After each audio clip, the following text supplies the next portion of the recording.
to the underground bunker.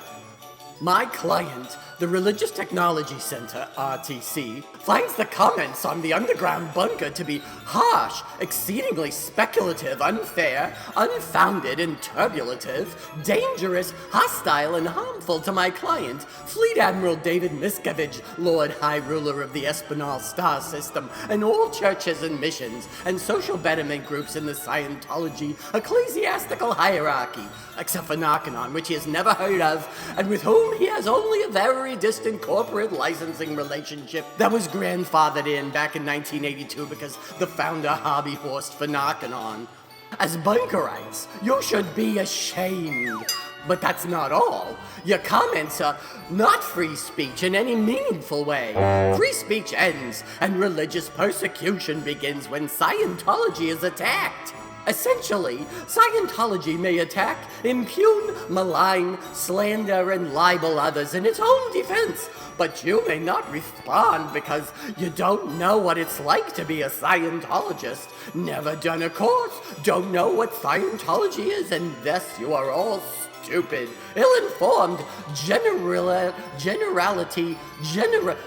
infested SPs, who should all be immediately hanged in the town square at noonday because you have no shame, and attack mankind's only hope of salvation.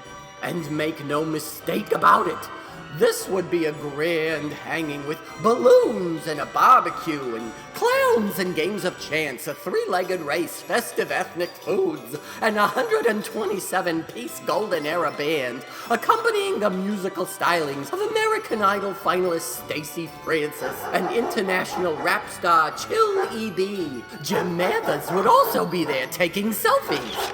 But that's not all.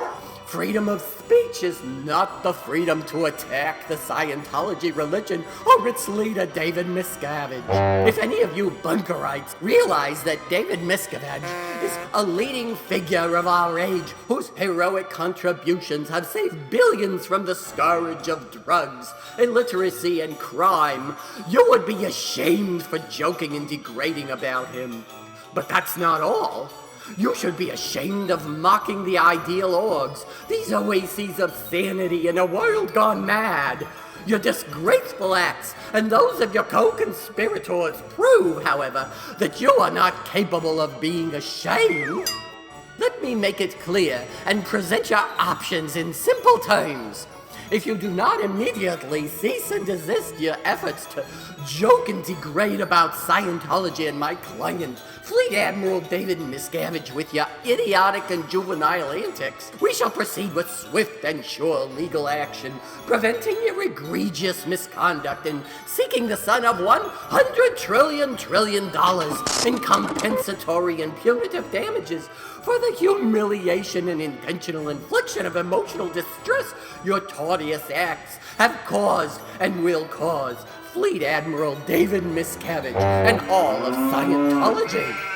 Please confirm no later than 2 p.m. Pacific Standard Time on February 15th, 2016, that you will cease and desist from your lawless behavior, you know.